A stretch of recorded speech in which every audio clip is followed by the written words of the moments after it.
warahmatullahi wabarakatuh. Perkenalkan, saya Nurse Mulyanti Roberto Mulyantino, SCAP MCAP, yang merupakan dosen Fakultas Keperawatan Universitas Andalas. Saya berasal dari bagian keperawatan medikal bedah dan keperawatan gawat darurat.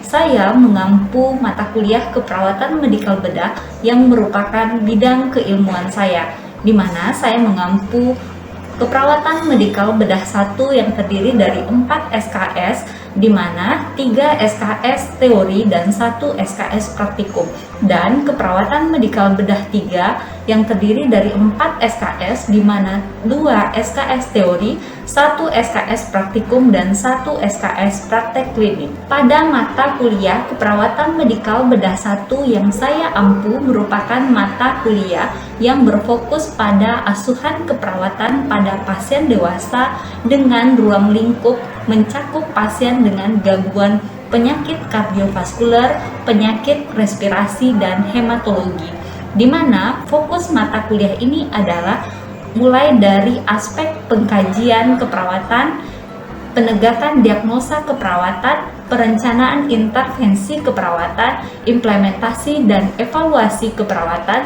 serta pemberian keterampilan klinik atau skill berupa intervensi keperawatan dalam mengatasi masalah pada pasien dengan gangguan sistem kardiovaskuler, respirasi, dan hematologi.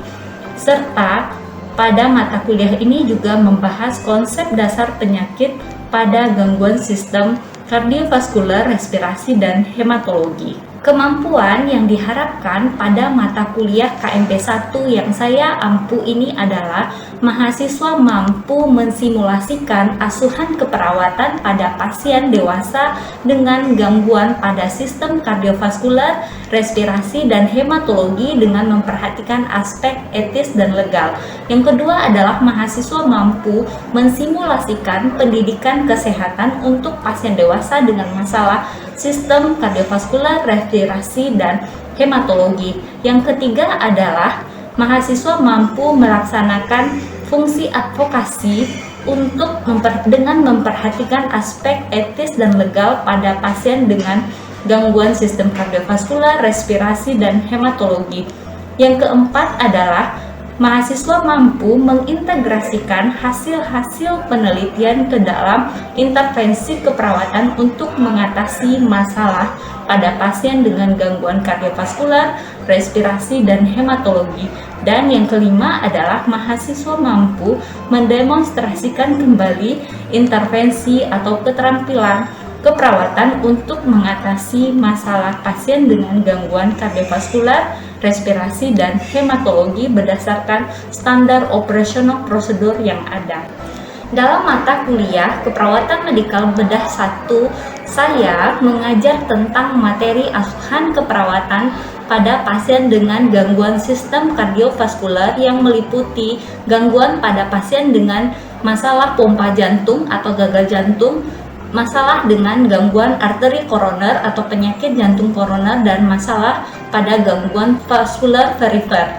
Dan untuk materi yang diajarkan itu dilengkapi dengan modul-modul pembelajaran serta video-video pembelajaran yang diberikan melalui e-learning dan dapat diakses oleh mahasiswa.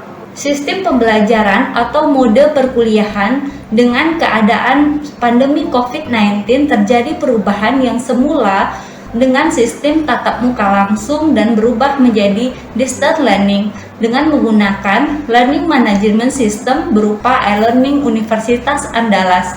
Saya menggunakan proses pembelajaran sinkronus dengan menggunakan tatap maya, menggunakan media Zoom dan juga MS Teams, dan serta pembelajaran asinkronus dengan menggunakan Learning Management System e-learning Universitas Andalas.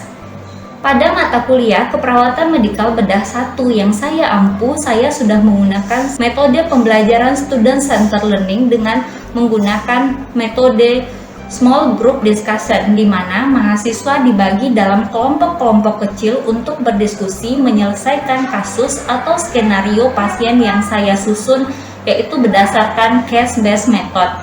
Nah, setelah melakukan diskusi dalam kelompok kecil dalam breakout room selama 2 kali pertemuan, Kemudian mahasiswa akan berdiskusi kembali di dalam kelas besar. Dalam kelas besar ini saya menggunakan metode collaborative learning dengan metode jigsaw, di mana salah satu kelompok akan menyajikan kasus yang mereka diskusikan dalam kelompok kecil dan menyajikan kepada peserta di dalam kelas besar. Kepada rekan-rekan semua, berharap mohon bersabar karena rekan-rekan dari kelompok 3 sedang mempersiapkan PowerPoint yang akan ditampilkan. Yang dikenal menjadi dua, yaitu hipoksemia atau iskemia yang ditimbulkan oleh kelainan vaskuler atau arteri koronaria menyempit sehingga jantung kekurangan O2 yang bertambah parah dan takut dengan. Pada kelompok 3 diagnosanya dengan kelompok 4 hampir sama, cuma ada kejanggalan di mana kelompok 3 menuliskan diagnosa penurunan citra jantung itu didiagnosa ke 2, sedangkan saya sebagai dosen lebih banyak berperan sebagai fasilitator dan ada saatnya nanti akan memberikan penegasan atau meluruskan hal-hal yang bersifat keraguan di dalam diskusi pada kelas besar. Nah, Ibu kasih penegasan sedikit ya. Nah, dari penampilan untuk kelompok yang membahas tentang congestive failure tadi ya, pada kasus yang pertama itu secara keseluruhan mulai dari konsep dasar penyakit sampai ke asuhan keperawatan mungkin sudah dipaparkan dengan jelas ya oleh kelompok presenter, dan mungkin ada juga beberapa pertanyaan ya yang diajukan oleh terkait keraguan ya. Nah, mungkin di sini Ibu ini kan sedikit ya. Yang pertama itu yang dari Ningrum tentang faktor resiko hipersensitivitas ya. Dalam perkuliahan, meskipun tidak bertatap muka secara langsung dengan mahasiswa, saya tetap mempertahankan interaksi dengan mahasiswa.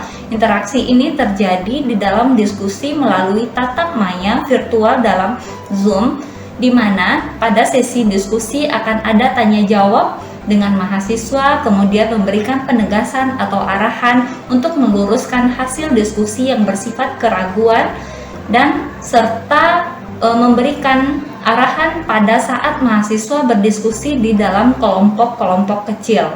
Berdasarkan kasus yang ada, nah ini kita harus jeli menganalisa data-data yang ada. Walaupun data itu terbatas, tetapi nanti saat Anda di klinik, di preklinik, Anda harus mengejar data-data tambahan untuk menegakkan masalah tersebut, ya.